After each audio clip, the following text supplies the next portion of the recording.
Dear colleagues, friends, good morning. Good morning.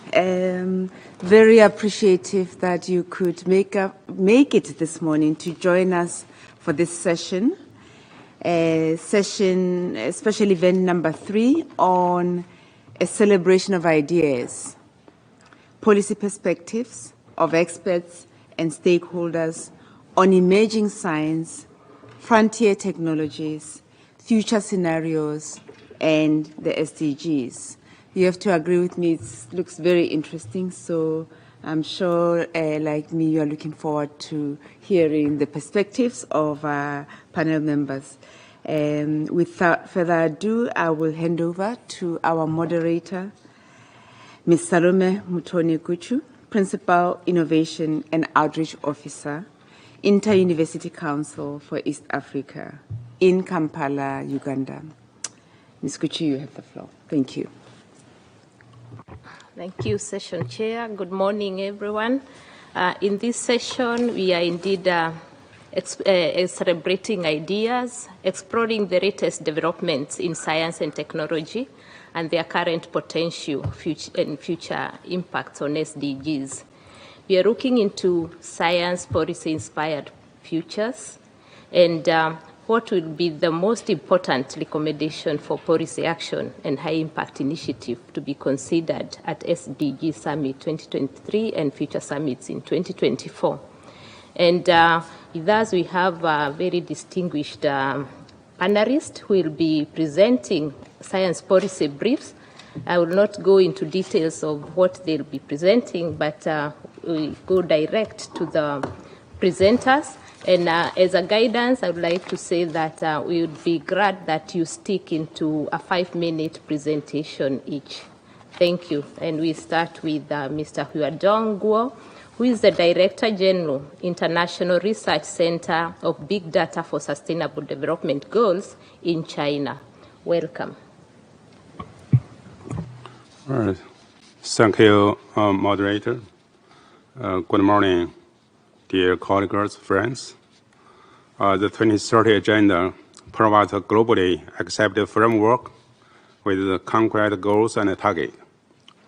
It can guide global, regional, and national actions to ensure progress towards SDGs. However, lack of data and coverage has limited our ability to monitor progress towards the global goals. So we still face the challenge. I think the digital technology can play a very important role, especially satellite observation can play the key role. Earth observation technology gives us an important stream of structured data that has recorded changes in near real time on the ground and even in the air over the past several decades. Earth observation data gives essential spatial context. The concept of digital big data holds on its turn Earth observation into the data-intensive research method. Big Earth data. This method integrates multi-source data related to land, ocean, atmosphere, and human activities, so it has the potential to help us understand the complex interactions and evolutionary process between natural system and human social system. This insight on human-nature interaction is what makes observation so important for SDGs. To this end, International Research Center of Big Data for Sustainable Development Goals, we call in short CBARS, is a diversified observation data for SDG applications. We are working to develop and launch a series SDG satellite as a part of our mission. So I want to show you the slide. Will you please show my slide already? The CBARS developed and launched the SDG Set 1 on November 2021 as the first series satellite designed to monitor SDG indicators. Data from SDG 1 can serve UN member states as well as research and scientific applications. SDG 1 has 3 payloads: thermal infrared, glimmer, multi-spectral sensors. It's the world's best comprehensive performance for its wide swath width and high spatial resolution. They are capable of capture high-quality images for day and night monitoring of SDG indicators that represent human nature interaction. CBARS has made the data from SDG Set 1 available free of charge to the scientific community around the world via the SDG Set 1 Open Science Program since September 2022. So would you please, the next slide? And part of the science-based decision-making support for the implementation on the UN 2030 agenda. This leads me to the following key policy recommendations for developing nations and international organizations that should be considered within the context of the rapid development of observation technology, the growing number of the satellite platforms, the development of new satellite constellations, and expanding volume of observation data. First, the UN Technology Facilitation Mechanism, we call TFM, you know that, and the Global Development Initiative should be used as frameworks to improve the science policy interface. Better access to data would encourage governments at all levels in developing nations to take advantage of the Earth's observing satellite. The UN, the governments, the international organization should consider similar mechanisms for global satellite data sharing, SDG assessment, and virtual, even real, physical consolidation of SDG satellite. Second, localization programs are key to realize the maximum potential of observation data. Empowering individuals to gain knowledge, develop skill, and utilize these resources will help them develop local solutions to local challenges. Third, interoperability and data fusion research can open new opportunities for continuous streams of viable information, improving data resolutions necessary for monitoring and decision support for sustainable development. Fourth, observation data must be recognized as the fundamental data to fuel community-driven sustainability by encouraging the development of digital public goods for SDGs. Open and accessible satellite data can support localization programs and engage a talented volunteer community to share ideas and public digital products. Thank you. Thank you very much. Thank you. Maybe before the next policy brief, we call upon the Secretariat, which we missed. They would present the overview of this year's science policy. Alex, welcome. Thank you very much, Salome. Co-chair, Excellencies, distinguished delegates, ladies and gentlemen. First of all, I would really like to thank the 10-member group, the interagency task team, and all those engaged TFM partners for their efforts. It's really an honor to provide you with an overview of the science policy briefs and their synthesis in the form of a quick update of the TFM findings on the impact of rapid technological change on the SDGs. These findings have grown and cumulatively, based on cumulative learning for years. This year, about 300 authors from 40 countries submitted more than 150 science policy briefs. That's a new record. 110 of them passed the peer review process and are now available on the STI Forum website. We've been so overwhelmed with contributions that the team will take more time to produce the final written synthesis findings. But I encourage you to have a look at these briefs. There's some real interesting nuggets in there with real live solutions in many different contexts.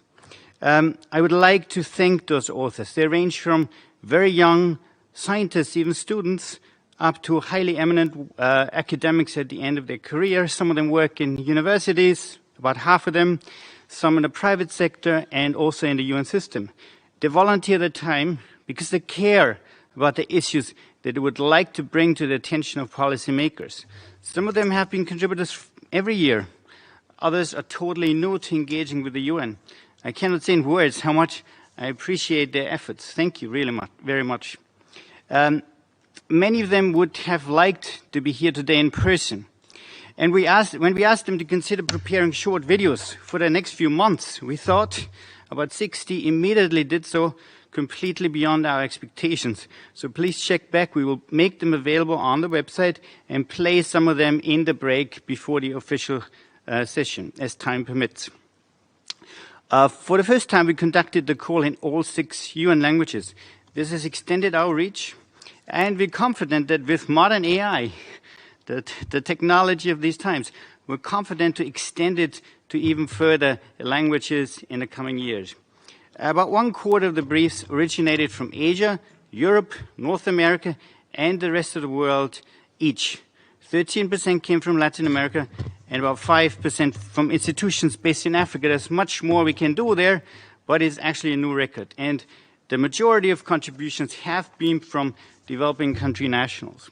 So I would like to thank the Workstream 10 of the Interagency Task Team in particular, who has spearheaded and actually done much of this very tedious work of a peer review process and the editing and so on. Especially colleagues from DESA, UNCTAD, ESCOA, ITU, ILO, UNEP, UNIDO, UNESCO, and UNU. They've been working in a truly one UN effort. And from UNCTAD, I would especially like to thank Clovis and Leo for their efforts. So, ladies and gentlemen, 4 years ago, this forum celebrated rapid tech change and its potential for accelerating towards the SDGs.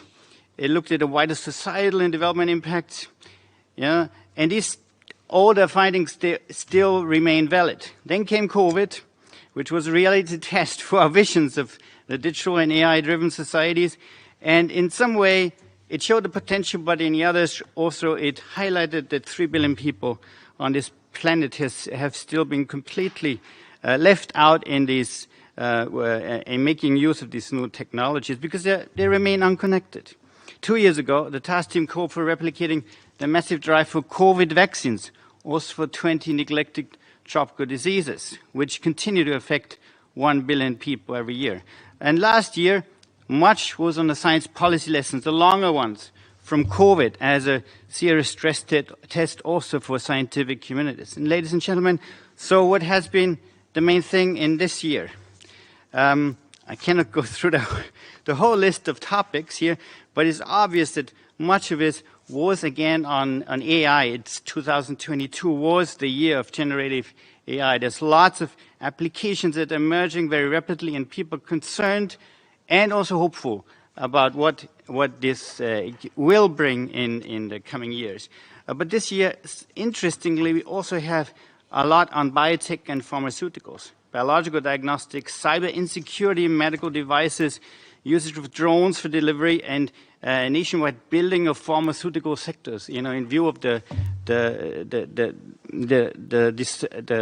dysfunctional supply chains that we've seen in many parts of the world.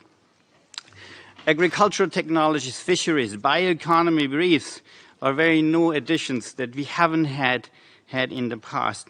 This ranges through the whole area of using frontier technology, which is in the agricultural sector.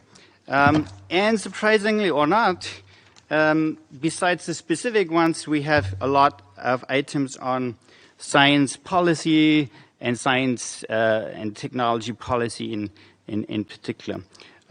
So I will not try to repeat any of the earlier findings. I have another whole page here, which I don't want to take the time from everyone else here. But let me just say, I'm excited about this collaboration, that so many people around the world are interested to tell the world and the decision makers what is burning on their mind. They're working in the frontier of where technologies are developed, where scientific breakthroughs happen now in an accelerated fashion, which bring us the potential solutions of the future. So I would just want to stop here and thank them very much and hope they will continue. We are planning a lot of follow-up activities this time around because we have about a community of 1,500 authors so far who we would like to bring together from the last few years. Thank you very much. Thank you, Alex. Our next presenter on science policy brief is Ms. Alma Cristo. who is a visiting professor, Center for Research and Advanced Studies of the National Polytechnic Institute, Mexico. Good morning, distinguished delegates. Yesterday, we have a very rich discussion, and it's clear that building partnership and alliance between communities is essential to achieve the SDGs. While financial resources are important, they are not the only factor for strong partnerships. In many cases, to evolve from fragile to agile, collaboration between communities can be just as more important, especially in the areas of science and policy. The relations between science and policy are dynamic and complex. The study of it has given rise to a broad and rich field, the science policy interface. However, according to the United States Environmental Program, the connection between science and political community appears to be broken, and therefore concrete action are needed to fix them. Politicians are responsible for public decisions, but scientists also have a co-responsibility.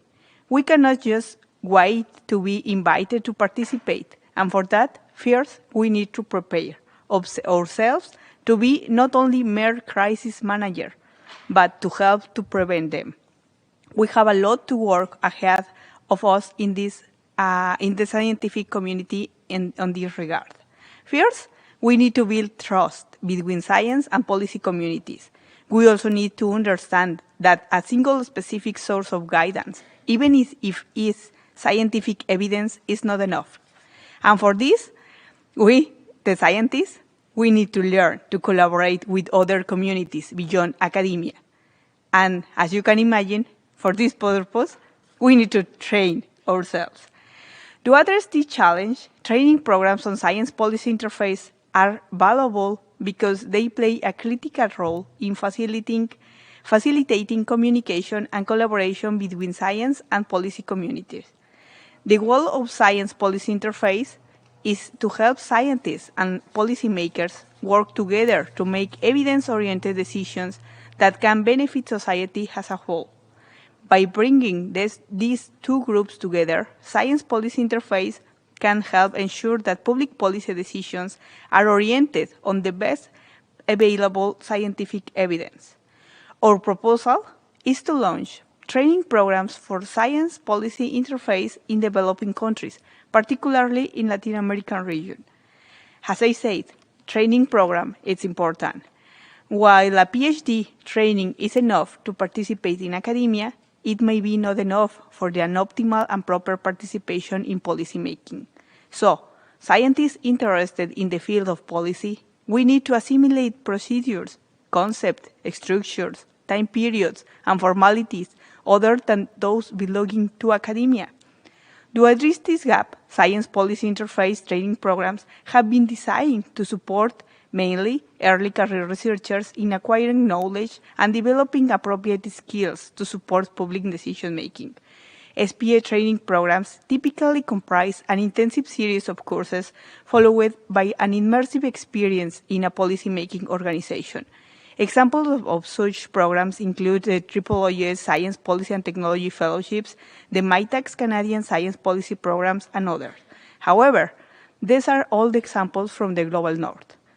In Mexico City, I was able to design and coordinate a pilot of a very successful training program. However, even for scientists, bias, cultural, and even generational issues need to be addressed. Sadly, because of that, the program was not renewable. Today, I commit myself that I will continue fighting until I achieve this goal in the whole country, and of course, support efforts in all the continent. In the Global South, by establishing these programs, we need to be acknowledged that an intergenerational change for new scientists might be required. Therefore, we also propose to include new topics for the PhD training in future scientists. In Mexico, at the Center for Research and Advanced Studies of the National Polytechnic Institute, CIMBESTAB, we are working to advance on this issue. We are the only higher education institute in the entire country, and very possible in all the Latin American region, that has been working for 4 years in the design of new content on science policy interface, science advice, and even science diplomacy, to integrate them into the new study plans.